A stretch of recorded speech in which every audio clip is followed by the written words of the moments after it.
오늘 말씀의 제목은 환대입니다.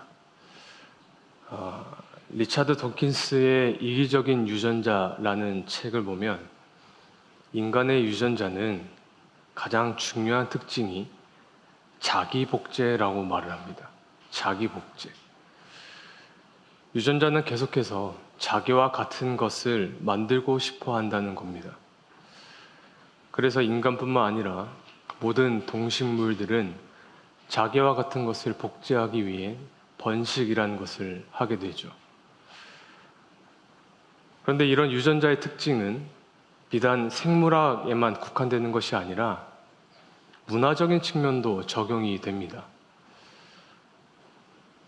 그래서 누가 누구를 따라하는 유행 또는 트렌드, 이 관심사라는 것이 사실은 인간이 어떤 것을 모방하고자 하는 그런 유전자로부터 만들어진 결과물입니다. 아마 저와 여러분 역시 누군가를 또 무언가를 모방하면서 살아왔을 것입니다. 옷을 살 때도 누군가 입은 그 스타일을 연상하면서 옷을 사게 되고, 누가 이것을 먹었다더라 라고 했을 때 그것을 나도 먹고 싶어 하고, 누가 이곳에 좋은 여행을 갔다더라 그러면 나도 시간을 할애해서 여행을 가게 되는 것이죠. 저 역시도 마찬가지입니다. 제가 담임 목사님처럼 마이를 읽고 설교의 제목을 두 글자로 정하고 말씀을 맺을 때 반주를 까르는 것은 이기적인 유전자 때문입니다. 근데 다른 것은 다 모방할지라도 혀가 짧아지는 것은 결코 모방하고 싶지가 않네요. 그래서 미의 기준, 의식주, 그리고 행복의 기준, 사람은 내가 끊임없이 보고 듣고 영향받은 것을 모방하려고 합니다. 그런데 여기서 한 가지가 더 있습니다. 그게 무엇이냐면, 우린 내가 누군가를 모방할 뿐만 아니라 반대로 누군가가 나를 모방하는 것 또한 우리는 원하고 있다는 겁니다. 왜 유독 아빠들이 첫째 딸을 더 좋아하냐면 자기와 더 닮았기 때문이에요. 저는 제 딸이 세상에서 가장 이쁩니다. 왜일까요? 저를 90% 닮았거든요. 99%라고 얘기하고 싶은데 제 아내가 슬플까봐 90%라고 얘기하겠습니다. 머리로는 알고 있어요. 제 딸의 객관적으로 이목구비가 그렇게 뚜렷한 얼굴은 아니에요. 그래도 이 아이가 이쁜 것은 나를 닮았기 때문에 이쁜 것이죠. 그렇게 쉽게 말하면 나는 사실 나 같은 것을 가장 좋아한다는 겁니다. 인간은 모방을 하고 싶고 또 자신을 모방하고 싶게 만드는 본성이 있습니다. 그런데 이 리차드 도킨스는 대표적인 무신론자거든요. 그래서 이것을 지극히 과학적인 입장에서 설명을 했는데, 하지만 여러분, 사실 모방하고 싶고 모방하게 만들고 싶은 이 욕구는 하나님이 인간을 창조하셨을 때 세팅해 놓으신 것이었어요. 성경에서 하나님이 사람을 만들었을 때 뭐라고 표현하냐면 하나님의 형상대로 만들었다고 하시죠. 무슨 뜻이냐면 사람은 하나님의 모방체라는 겁니다. 그 사람의 성격, 성향, 성품, 그리고 그 안에 있는 사랑은, 이 모든 것은 우린 하나님을 닮아 있어요. 그런데 문제가 생깁니다. 하나님의 모방체로 살아갔던 이 사람들이 죄로 인해서 하나님으로부터 어긋났습니다. 이제는 더 이상 하나님이 아닌 죄를 모방하기 시작하면서 세상은 혼돈에 빠지기 시작했어요. 그래서 이 세상을 구원하고자 이 땅에 예수 그리스도가 직접 오셨고 사망의 권세를 이기시고 부활하셔서 우리에게 구원을 주실 뿐만 아니라 이제 예수님은 다시 우리가 하나님을 모방하기를 원하셨습니다. 다시 하나님의 형상대로 살기를 원하셨습니다. 그래서 시작한 것이 바로 교회입니다. 그래서 예수님께서 교회인 우리에게 가지신 목표가 있는데, 교회는 예수 그리스도를 모방하고 예수 그리스도를 추구하며 결국에는 그리스도의 장성한 분량까지 자라나는 것을 예수님은 교회의 목표로 삼으셨습니다. 에베소서 4장 13절 말씀입니다. 같이 읽겠습니다. 우리가 다 하나님의 아들을 믿는 것과 아는 일에 하나가 되어 온전한 사람을 이루어 그리스도의 장성한 분량이 충만한 데까지 이르리니. 그러므로 교회는 예수를 닮아야 되는 것이고, 예수를 닮은 우리는 또 다른 누군가가 우리를 모방하게끔 만들어야 된다는 것입니다. 다시, 교회는 예수 그리스도를 닮아야 되고, 교회인 우리는 또 다른 누군가가 우리를 닮게 만들어야 된다는 것이 교회에 주신 예수님의 목표라는 거예요. 이것을 성경은 한 단어로 표현하고 있는데 바로 제자, 마테테스라고 합니다. 그래서 제자인 바울이 고린도전서 11장 1절에 이렇게 표현을 했습니다. 제가 읽겠습니다. 내가 그리스도를 본받는 자가 된 것 같이 너희는 나를 본받는 자가 되라. 내가 그리스도를 본받는 자가 된 것 같이 너희도 나를 본받는 자가 되라. 우리에게 양팔이 있는데 한 손으로는 먼저 예수님을 붙드는 거예요. 난 예수를 본받고 예수님을 닮아가고 예수님을 모방해야 돼요. 그런데 여기서 끝나는 걸까요? 아니요. 다른 손으로는 죄인을 붙들고 소외된 자들을 붙들고 상처 입은 자들의 그 영혼을 붙잡아야 됩니다. 그렇게 양쪽을 붙들고서 하루하루를 씨름하며 살아가는 사람들을 성경은 그리스도의 제자라고 부르는 겁니다.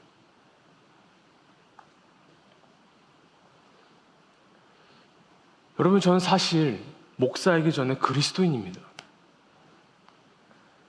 그거 못지않게 중요하게 생각한 단어가 바로 그리스도의 제자입니다.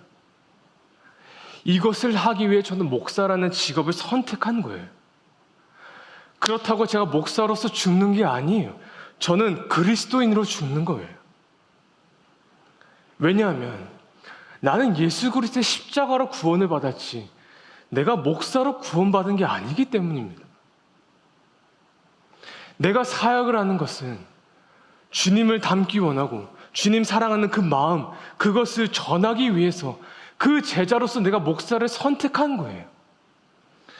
가령 내가 이 목사라는 직업을 그만둘지라도 난 내가 가지고 있는 형편, 있는 모습 그대로를 연약한 자들, 소외받은 자들에게 예수 그리스도 그 자체를 전하는 그리스도의 제자로서의 삶을 살기를 소망하고 있습니다. 그럼 여러분에게 질문하겠습니다. 여러분은 그리스도의 제자이십니까? 날마다 예수 그리스도를 닮아가려고 하십니까? 그분을 모방하려고 하십니까? 오늘 본문에는 무엇이 제자도의 삶인지 그 기준을 말하고 있습니다. 그 기준이 무엇이냐면 제자도의 삶은 지극히 작은 자를 사랑하고 있냐는 겁니다. 오늘 본문 10절입니다. 10절 말씀 같이 읽겠습니다. 삼가 이 작은 자 중에 하나도 없인 여기지 말라. 너희에게 말하노니 그들의 천사들이 하늘에서 하늘에 계신 내 아버지의 얼굴을 항상 배움느니라. 우리가 교회에서 그리고 설교 시간에 제자라는 들었을 때 이 단어에 대한 강박이 우리 안에 조금씩 자리 잡고 있어요. 어떤 제자라는 단어를 떠올렸을 때 뭔가 스승이 되어서 가르쳐야 되고 훈련시키고 양성해야 된다는 부담감을 먼저 갖게 됩니다. 그러나 여러분, 예수님이 우리를 제자로 삼으시면서 가장 닮기를 원하셨던 게 무엇이었을까요? 잘 가르쳐라, 테크닉? 잘 이끌어라, 리더십? 아니요. 삼가 이 작은 자 중에 하나도 없인 여기지 말아라. 제자 삼는 것의 가장 중심이자 시작이 되는 것은 작은 자에게 그리스도의 사랑을 전하는 거예요. 그들을 차별하게 대하지 말고 없인 여기지 말고 그들에게 그리스도의 사랑을 전하는 거예요.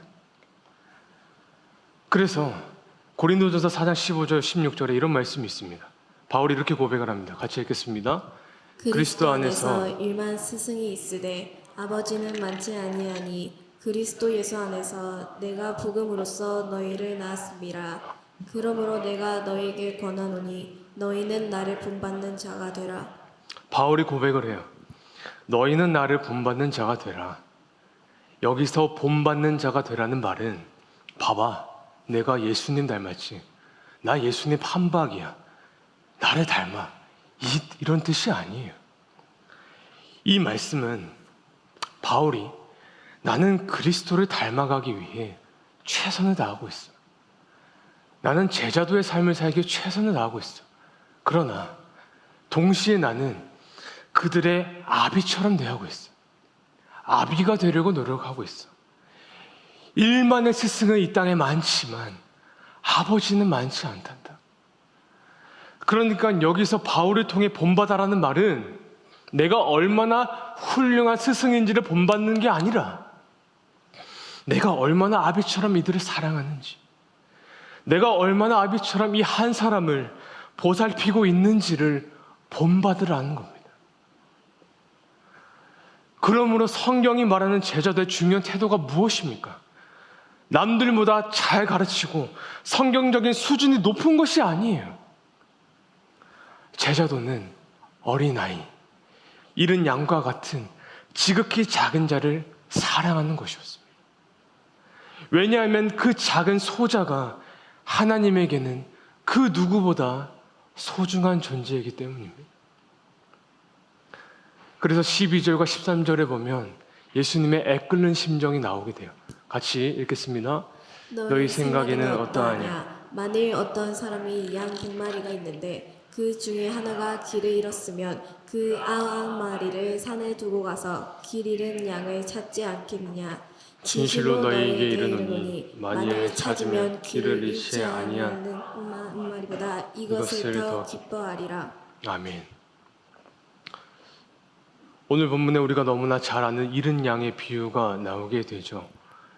길을 잃지 아니한 99마리의 양보다 잃어버린 그 어린 양을 찾는 기쁨이 더 크다라는 이 비유는 지극히 작은 자를 향한 하나님의 그 애끓는 마음, 그 작은 자가 하나님 앞에 너무나 소중한 존재이기에 너희가 나를 닮으려거든 그들 역시 내 마음을 갖고 품고 사랑하고 세워라. 그것이 제자의 길이라는 것을 지금 말씀하고 계시는 겁니다. 여러분, 사실 이 잃은 양의 비유가 우리가 잘 아는 책 어린 왕자에도 비슷한 내용이 등장을 합니다. 저희 처가에 단톡방이 있는데 작년에 장인어른께서 생신을 앞두고 생신 선물로 뭘 받고 싶으세요? 한번 여쭤봤어요. 그랬더니 이렇게 말씀을 하시는 거예요. 자녀 3명 그리고 사위, 며느리 전부가 이 생텍쥐베리의 어린 왕자를 읽고 독후감 쓴 것을 받고 싶어 한다고. 근데 게다가 잘 쓴 사람한테 상금까지 주신대요. 아주 나이스죠. 생신 때 돈도 안 되고 도리어 돈을 벌 수도 있는 그 기회가 된 거예요. 나 한번 여쭤봤습니다. 왜 수많은 책 중에 하필 이 어린 왕자를 고르셨냐고. 그랬더니 하시는 말씀이 이 책은 20대 때 읽었을 때 느낌이 다르고 30대 때, 40대 때 읽었을 때 또 다른 느낌을 받고 또 50이 되어서 읽었을 때 또 새로운 깨달음을 갖게 되더라. 어린 왕자는 B612라는 별에서 장미꽃 하나를 보살피게 돼요. 근데 그 작은 장미꽃에 매일 물을 주고 벌레를 잡아주고 바람을 막아주고 양이 그 꽃을 먹지 못하게 지켜줘요. 그리고 이 꽃이 말을 하는데 심지어 자신에게 짜증내는 그 장미의 그 짜증나는 말을 어린 왕자는 다 받아줍니다. 그렇게 지내다가 어린 왕자가 지구로 여행을 와요. 그동안 어린 왕자는 이 우주에 장미는 자기가 품고 있던 이 한 송이의 장미가 유일한 줄 알았는데 지구에 갔더니 정원에 수천 송이의 장미를 보게 된 거예요. 그 수천 송이의 장미를 보고 와, 정말 많다. 와, 대단하다. 경이롭다. 첫 느낌이 그랬지만 그런데 그 마음 한켠에 이상하다는 느낌을 받습니다. 그 모습이 결코 아름답지 않다는 것을 받게 돼요. 그리고 어린 왕자는 자기가 그동안 돌봤던 그 한 송이, 그 작은 장미가 정말 의미가 있고 아름다운 장미라는 것을 깨닫게 됩니다. 그래서 수천 송의 장미를 향해서 어린 왕자가 이렇게 이야기를 합니다. 한번 띄워주시겠어요? 너희는 아름답지만 텅 비어 있어. 너희를 위해 생명을 바치는 사람이 없으니까. 물론 지나가는 행인에겐 내 장미가 너희와 똑같이 보이겠지. 그렇지만 나에게 내 장미 한 송이가 너희 전부보다 소중해. 왜냐하면 내가 매일 물을 주었거든. 유리덮개를 씌워주고 불평을 들어주고 가끔은 아무 말 안 하는 것도 참아준 것을. 그 꽃을 위한 것이었어. 왜냐하면 내 장미니까.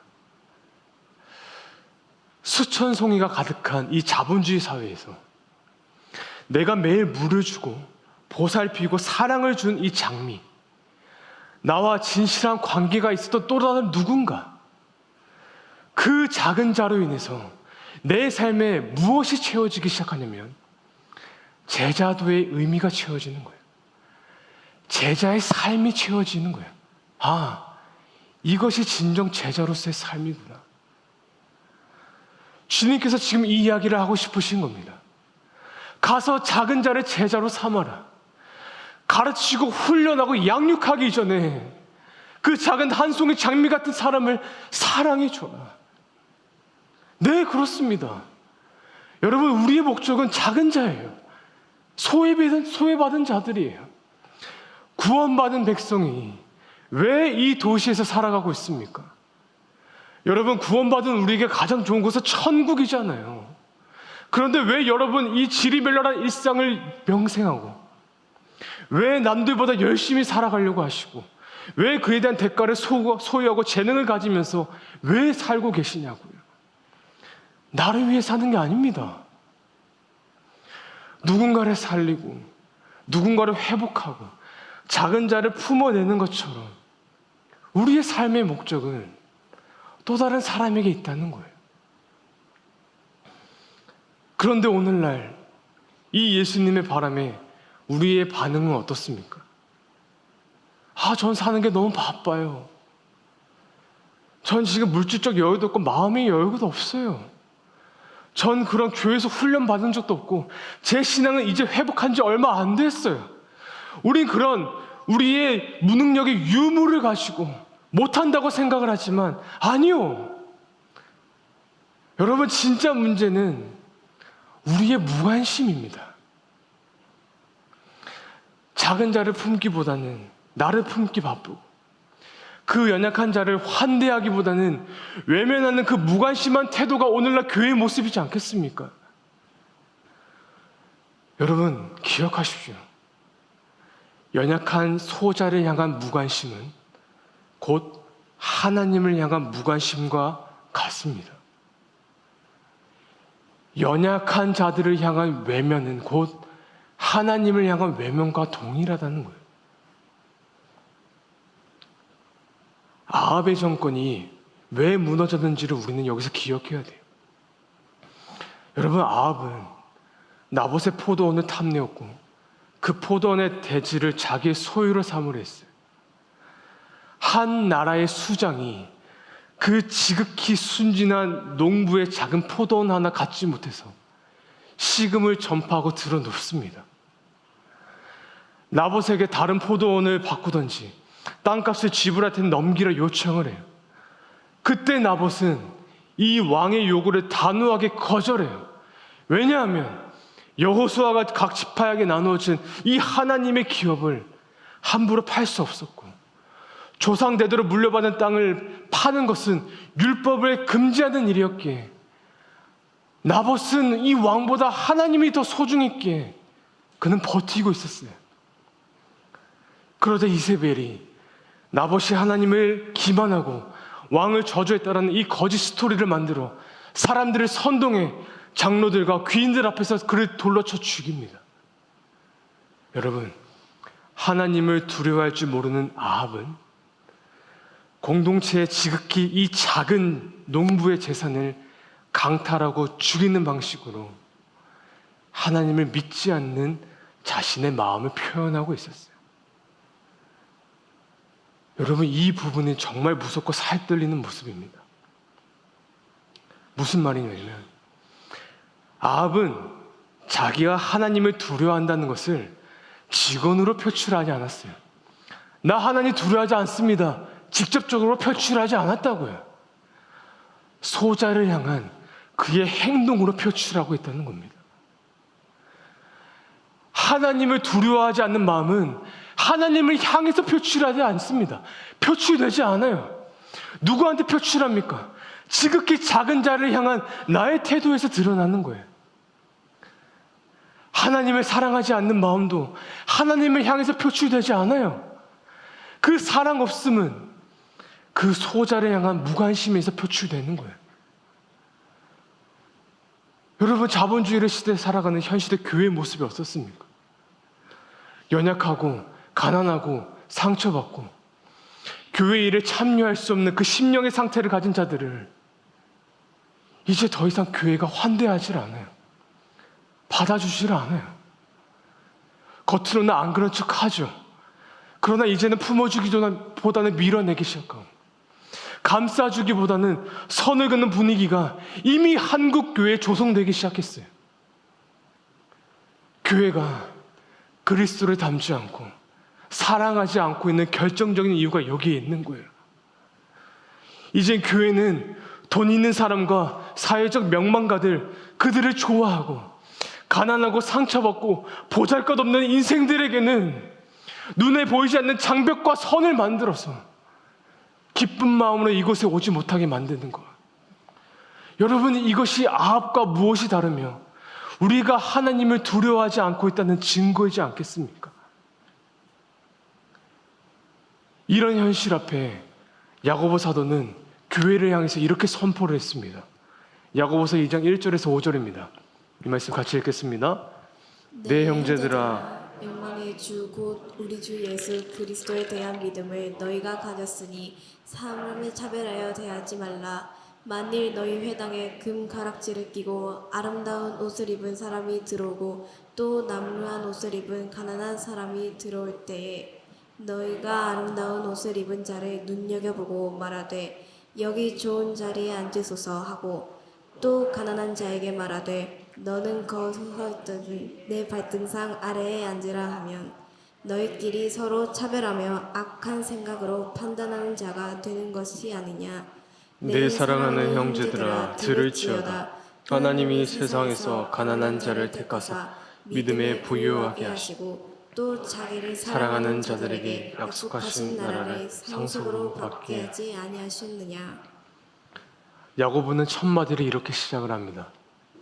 예수 그리스도의 믿음을 가진 여러분, 그 믿음을 여러분이 가졌습니다. 그러므로 믿음을 가진 여러분은 지극히 작은 자들을 영접하는 사람이 되어야 됩니다. 그렇다면 누가 지극히 작은 자들일까요?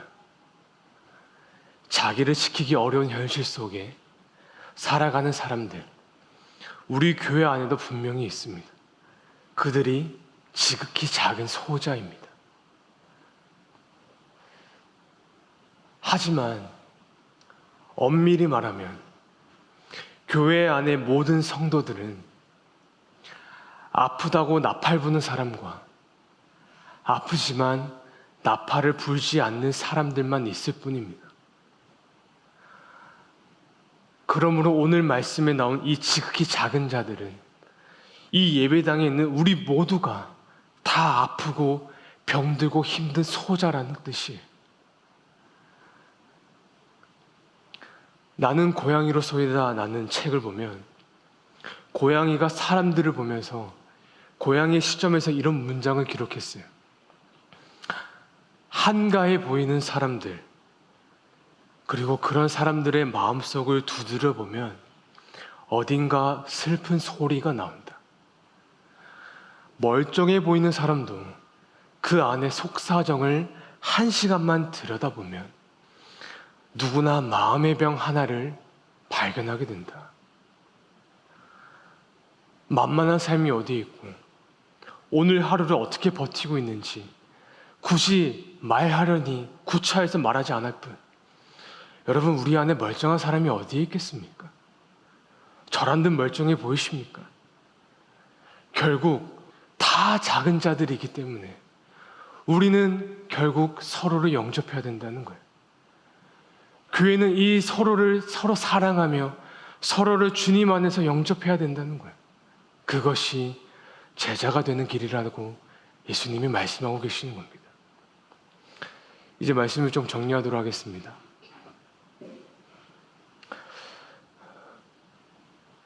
어린 왕자가 자신의 한 송이 이 장미가 수천 송의 장미보다 소중하다는 것을 깨닫고 나서 한 여우를 만나게 되는데, 그 여우와 대화를 할 때 여우가 어린 왕자에게 이렇게 얘기를 합니다.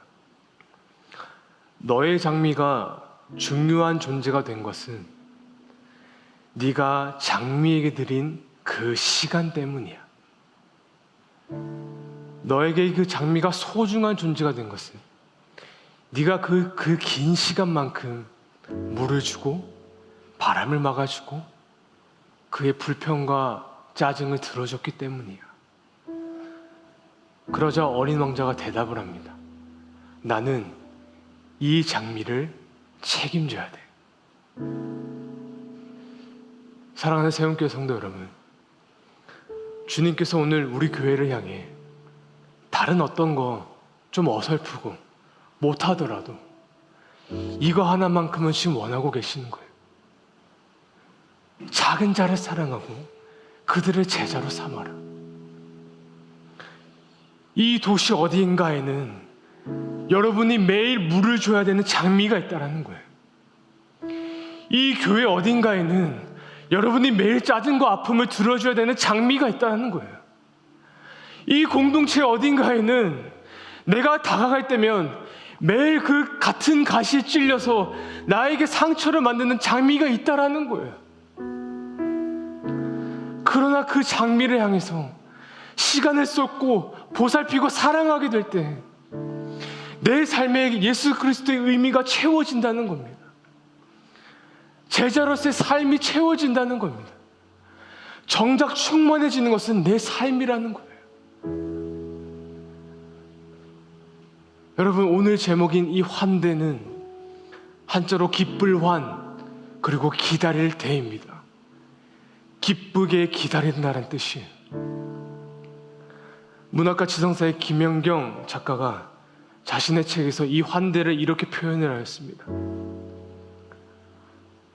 환대란 다른 사람에게 자리를 주는 것, 또는 그 자리를 인정하는 것, 그가 편안하게 사람을 연기할 수 있도록 돕는 것, 그리하여 그를 다시 한번 사람으로 만들어주는 것이다. 사랑하는 세움교회 성도 여러분, 우리 교회 안에 어떤 누군가가 걸어와 저 구석에 앉아서 그저 눈물로 찬양을 하며 울며 머리를 그 자리에 박고 있다라면, 여러분, 그들에게 다가가서 안아주시고 도와주시고 기도해 주십시오. 그들을 환대해 주십시오. 여러분이 예수 그리스도의 그 사랑하는 마음이 흘러갈 수 있도록 끊임없이 예수 그리스도 안에 붙들려 계시길 바랍니다. 그리고 여러분 역시 이제 더 이상 감추려고 하지 마십시오. 애써 타연한 척 하지 마시고 내 안에 지극히 작은 자아를 숨기지 마세요. 우린 다 연약한 존재입니다. 우린 다 아픔이 있고 아물지 않는 상처가 있습니다. 그러니 기억하시길 바랍니다. 저와 여러분도 그 환대, 그 사랑을 받을 자격이 있다라는 거예요. 그렇게 작은 자를 환대하며 사람을 세우고 진정한 제자도의 길을 걸어가는 저와 여러분의 삶이 될 수 있기를 우리 주 예수 그리스도 이름으로 간절히 축원합니다.